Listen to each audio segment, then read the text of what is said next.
how important is it to go into, Jefferson County Jail and provide these skills to the inmates?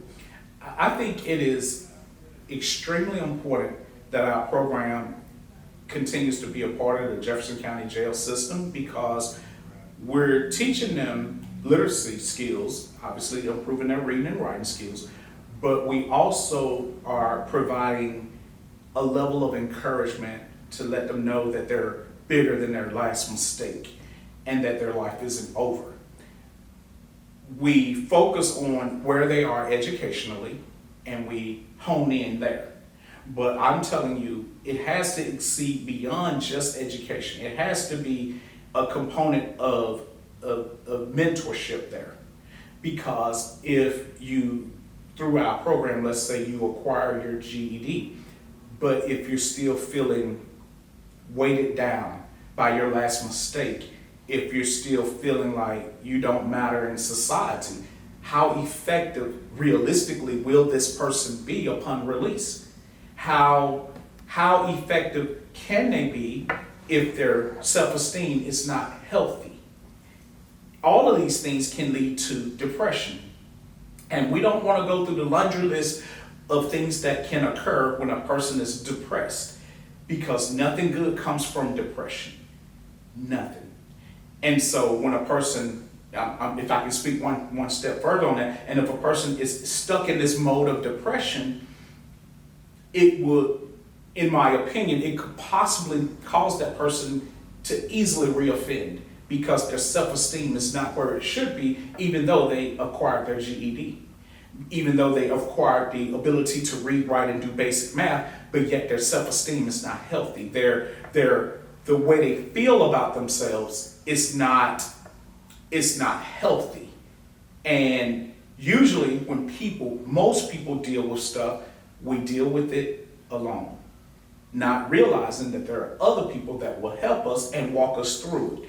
And so it's important for us to be there, because we offer GED prep and testing, adult literacy skills, but we also offer a level of mentorship to improve specifically their level of self-confidence and their self-esteem. Okay. Do you have any success stories that you can maybe talk about? Yes, we have quite a few. So for the short while I've been in the county jail, under our program, I'm sort of trying to reflect now, we've had quite a few people improve their reading, writing skills. Separately, we've had people improve upon their numeracy skills. We've given the practice test, the GED test, to see where some of our students there rank and how they would fare on the actual GED test. And that part is still pushing forward. We're still moving in that direction. And so to me, the win is when I put, for example, a problem in front of them, and let's talk about math specifically. Whereas I know that where they was when they signed up for our program versus where they are, say, just in a few short weeks, that's a win. And we make sure they know that as well, because we know that that one win will in turn lead to another win, because now they are building their self-confidence that, yes, I can do this. Yes, I can make this happen. Because when we leave them with the materials, we can't make them study, but we know the ones that do, because each week they do a little bit better. Each week their confidence and their self-esteem is a little bit stronger, healthier. And I think, to me, that's how we gauge our wins. And so we're just excited that we have this opportunity to share the gift of literacy inside the Jefferson County Jail. Okay. Well, you all do a lot of great things for the city of Birmingham, but I want to talk about, as a founder of a nonprofit, and what Birmingham Jumpstart does, what kind of challenges do you run into, even because you give so much to the city? Mm-hmm. So what kind of challenges do you run into running Birmingham Jumpstart? Well, I will tell you, perhaps like most nonprofits, funding is always a challenge for us. It is a challenge because we're always asking people, hey, donate because their money is helping our program, because there are things we have to do this. We offer our services for free, but free has a cost. Free is not free, it's just free to the student. So our major challenge, number one, is funding, trying to acquire, I would say, consistent support, donations. And number two is ensuring that we have quality jump starters or volunteers. And I think for us, those are our two major challenges: funding and quality personnel to help us do the work that we do each week. We talked about funding. I'll talk a little bit more about our jump starters. I'm very particular and specific about who I want representing our organization, specifically who I want in front of our adult students. I told you earlier that because the adults, our neighbors that we work with, they matter, then I want to ensure that I'm putting the right people in front of them, and not someone that will speak down to them, not someone that will think little of them or treat them less than. I don't want people like that a part of our program. I want people that really truly has a heart to give back and really desires to see this adult move one step forward on their educational journey. I use that expression a lot, moving one step forward on their educational journey, because I know that one step leads to another step and another step, and before long you look around, you've already elevated on this ladder of life. And so it's extremely important that we have quality people in front of the quality people that we work with, and that is extremely important to me. So our greatest challenge is funding, and secondly, it will be ensuring that we have high quality volunteers to represent us and to represent the adults that they are serving from a heart of compassion and care. Okay, and that pretty much sounds just like your 5E core values. Yes, so our 5E core values, it drives us. And obviously for me, my favorites, if I could have favorites, is number 1 and number 5. But I'll talk about number 1 is education. That is the core of what we do with the adults that we serve. Number 2 is equity. Number 3 is the level of empowerment. Number 4 is elevation. And number 5 is the empathy aspect. Now, number 1, education, that drives us. Is adult literacy, it is ESL, it is GED prep and testing, it is reading enrichment classes, it is the Zoom classes. That is who we are. Equity. We believe in leveling and having a playing field that is fit for everyone to play. I think that is extremely important also, because we can all be on the playing field, but some of us are starting from different stages and different aspects of life.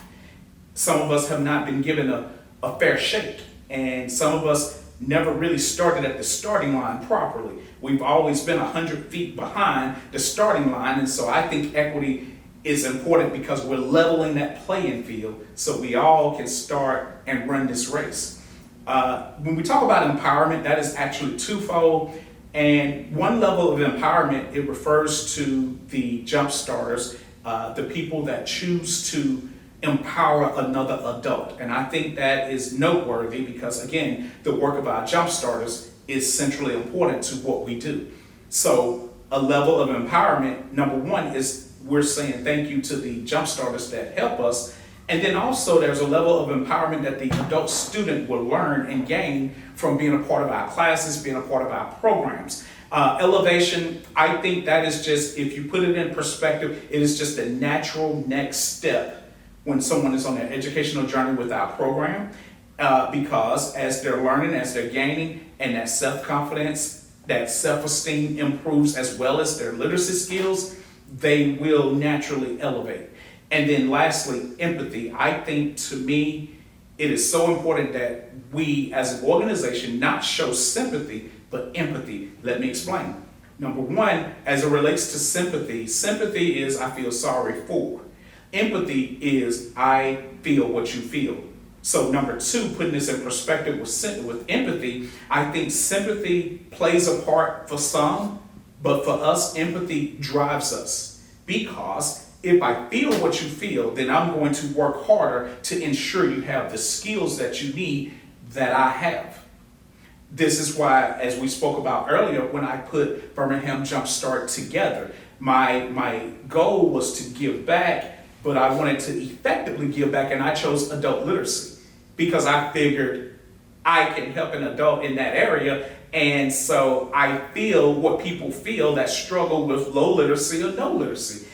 And then this is why we also, I know this is something I probably should have mentioned earlier, but as it relates to empathy, we want to make sure that people have the phonetic skills that they need, because I'm not certain if people are getting those phonetic skills they need to help them as they move on their educational journey through the school systems. So when we're working with adults, we actually ensure that they get that phonetic aspect or learning that they need so that they can understand how to pronounce words.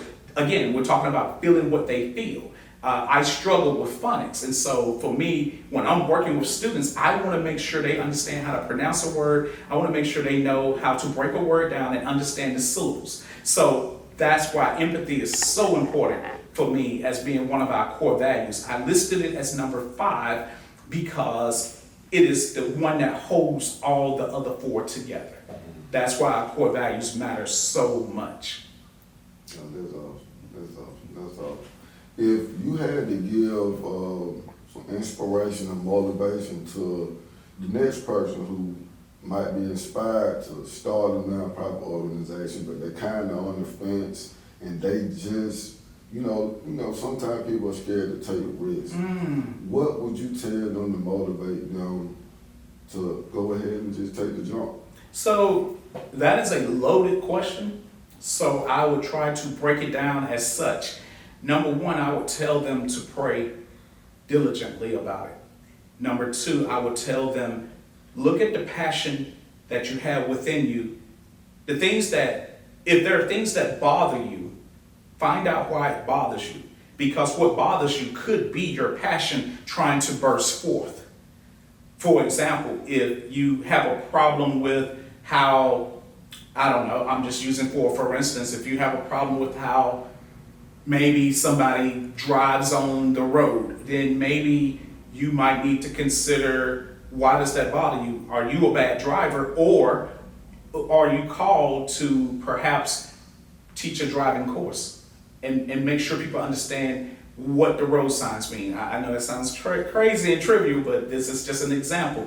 But if you can do that, when you determine what bothers you, sometimes that's your passion trying to break out, trying to burst forth, trying to say, hey, there's a reason that this is upsetting you. If it bothers you when you see unsheltered people, is it possible that maybe you're called to find out a way to help them or understand them better, to maybe get them off the streets? What bothers you sometimes can be your passion. What upsets you can sometimes be your passion, but you have to be able to distinguish if that's genuinely passion or if it's just your state of mind.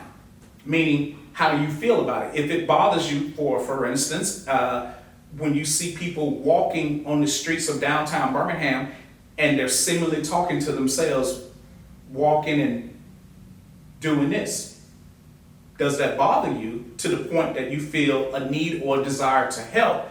Or is it that you're just critical of the person? And I think finding your passion, so number 1, prayer. Number 2, determine your passion, your desire. Determine what is driving you. What drives you could be the thing that's motivating you to do it, to take that risk, that next step. And then lastly, I'll just say, test the waters. I think it's safe to try out starting a driving class on a low level. I think it's safe to have a conversation with an unsheltered person. I think you have to try out and see what's there, see how you feel about it. Because one thing I've learned working with Birmingham Jumpstart, for me, there are no real days off. My passion constantly drives me. So when I tell people, yes, I'll take Saturday off, I'm really not taking Saturday off. I'm just taking Saturday off from the public. But mentally, I'm constantly thinking about how we can improve the program, how we can reach more people. I think, so in conclusion, I will say, pray about it, pray diligently about it. Determine the passion behind it, what drives you, why do you feel the way you feel about what you're thinking about. And then number 3, safely test the waters. Get with a mentor and see if there's something there. Talk to someone that may be further along on what you're thinking about doing. And it may be that you don't necessarily need to start a nonprofit. Maybe you need to partner with someone that's already doing the work. Maybe you need to bring your creative juices and ideas to what someone else is already doing and see if there is a bond or a connection there. So I think just in a short version of this, I think we pray about it. We're going to determine our passion and why we feel the way we feel about it. And then we're going to test the water safely. And that's what I would give to someone that's interested in this very hard work that we call a nonprofit. There is nothing easy about a nonprofit organization. It's just not. It is, if you are serious about the work, it's hard work. And I think if you're not a hard worker, this work is not for you at all. Okay. And man, we just, here at the Mobile Mission, we want to just thank you for the service that you're providing to the community. And you're really on the Mobile Mission because I see you doing it every day. And I see the passion and the love you have for helping people. So we just want to let you know we appreciate you. And we want to give you this opportunity to let the people know where they can find you and how they can get more information about Birmingham Jumpstart. Well, I really appreciate it, Brother Jabril. Thank you so much for this opportunity. It is a pleasure to be a part of the Mogul Mission. I made it. If I'm on the Mogul Mission, I made it. In that sense of I put in the hard work and it was recognized. That's what I mean. So I made it from that aspect, and thank you. So again, my name is Stacy Brian Lewis. I'm the founder and the director of Birmingham Jumpstart. Feel free to give us a call at 205-774-6100, 205-774-6100. Also, visit us online, www.birminghamjumpstart.org, www.birminghamjumpstart.org. And thank you again, Jabril.